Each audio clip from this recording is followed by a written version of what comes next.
Everyone, আসসালামু আলাইকুম। Welcome back to my channel. আজকে নতুন একটা রেসিপি আপনাদের সাথে শেয়ার করব। যারা খুব বেশি মশলা পছন্দ করেন না তাদের জন্য এই সবজিটা খুবই ভালো হবে। মাত্র দুটি সবজি দিয়ে খুব সহজেই কিভাবে দারুণ এই স্বাদের সবজি রান্না করা যায় সেটাই আজকে আমি আপনাদের সাথে শেয়ার করব। প্রথমে আমি এখানে ডিম বয়েল করে নিব। তার জন্য কয়েকটা ডিম আমি প্যানে নিয়ে নিচ্ছি, সাথে অল্প কিছু লবণ দিয়ে দিচ্ছি। লবণটা কেন দিচ্ছি এটা সবাই নিশ্চয়ই জানেন, যাতে খোসা খুব সহজে ছাড়িয়ে নেওয়া যায়। এখানে আমি 1 কাপ আলু এভাবে কিউব করে কেটে নিয়েছি। কম বেশি সবার ঘরেই সবসময় আলু থাকে। আর 1/2 কাপ গাজর ঠিক সমান আলুর সাইজে কেটে নিয়েছি। 1 কাপের মতো পেঁয়াজ এমন বড় বড় করে কেটে নিয়েছি। পেঁয়াজটাকেও বড় বড় করে কাটবেন, তাহলে খাওয়ার সময় কিন্তু ভালো লাগবে। মাত্র 2টা সবজি আলু গাজর দিয়েই এই সম্পূর্ণ রান্নাটা আমি করব। এখানে আমি 2 টেবিল স্পুনের মতো সয়াবিন তেল নিয়েছি। সয়াবিন তেল কিন্তু খুব বেশি পরিমাণে প্রয়োজন নাই। 1/2 চা চামচ আদা বাটা আর 1/2 চা চামচ রসুন বাটা ব্যবহার করছি। আমি আগেই বলেছি এই রান্নায় মশলার পরিমাণ খুব বেশি থাকছে না। এখন এর মধ্যে আমি 3টা কাঁচামরিচ ফালি করে নিয়েছি, নিয়ে অ্যাড করে দিলাম। মশলা আর কাঁচামরিচটা আমি 1-2 মিনিট তেলের উপরে একটু ভেজে নিব। 2 মিনিট পরে আমি এখন কিউব করে কেটে রাখা আলু এবং গাজর দুটো অ্যাড করে নিয়ে মশলার সাথে খুব ভালো করে ভেজে নিব।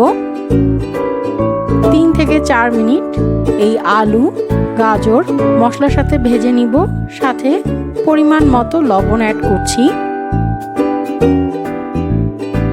2-3 মিনিট খুব ভালো করে ভেজে নেওয়া হয়ে গেলে এখন আমি এর মধ্যে 3 কাপের মতো নর্মাল পানি অ্যাড করে দিব। পানিটা অ্যাড করে দেওয়া হয়ে গেলে ঢাকনা দিয়ে ঢেকে আলু আর গাজর সিদ্ধ হওয়া পর্যন্ত অপেক্ষা করতে হবে। আমি 6-7 মিনিট পরে ঢাকনা তুলে চেক করে নিব আলু আর গাজর কতটুকু সিদ্ধ হয়েছে। আলু আর গাজর প্রায় সিদ্ধ হয়ে আসছে।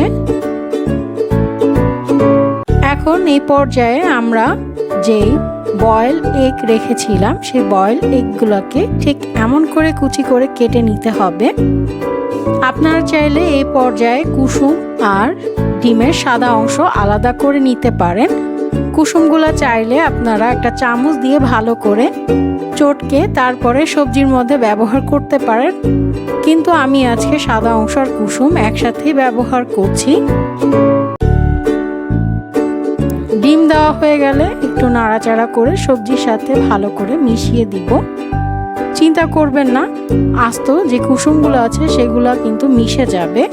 আর আমাদের কেটে রাখা পেঁয়াজটাও অ্যাড করে দিয়েছি। এখন আমি এর মধ্যে 1/2 চা চামচের মতো কালো গোলমরিচ গুঁড়া অ্যাড করব। 1/2 চা চামচের মতো চিনি দিচ্ছি। 2 টেবিল স্পুনের মতো টমেটো কেচাপ অ্যাড করে দিয়ে খুব ভালো করে মিশিয়ে নিব। চিনিটা 1/2 চা চামচের মতো দিয়েছি, যেহেতু এটা সাদা এবং তেমন কোনো ঝাল ব্যবহার করা হচ্ছে না, আর সবজিটা খেতে হালকা একটু মিষ্টি মিষ্টি হবে। ঢাকনা দিয়ে একেবারে মিডিয়াম হিটে এটাকে এখন রান্না করে নিব। 2 চা চামচের মতো কর্নফ্লাওয়ার আমি অল্প কিছু পানি দিয়ে গুলিয়ে নিব। খুব ভালো করে মেশাতে হবে যাতে কোনো দলা পেকে না থাকে।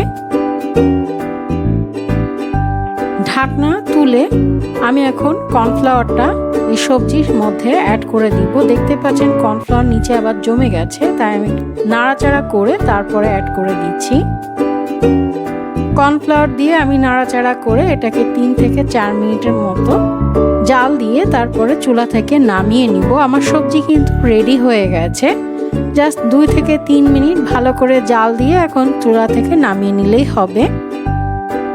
খুবই কম উপকরণে সবজি রান্নাটা হয়ে গেছে। মাত্র 2টা সবজি দিয়ে যে এত মজার একটা সবজি তৈরি হয় আপনারা না তৈরি করলে কিন্তু বুঝতে পারবেন না। আমি এখানে তেল মশলা খুবই অল্প ব্যবহার করেছি। পরোটা বা লুচি দিয়ে কিন্তু এই সবজিটা খেতে অসম্ভব মজা লাগবে। আশা করি আপনাদের ভালো লেগেছে। ভালো লাগলে আমার চ্যানেলটা সাবস্ক্রাইব করবেন। আল্লাহ হাফেজ।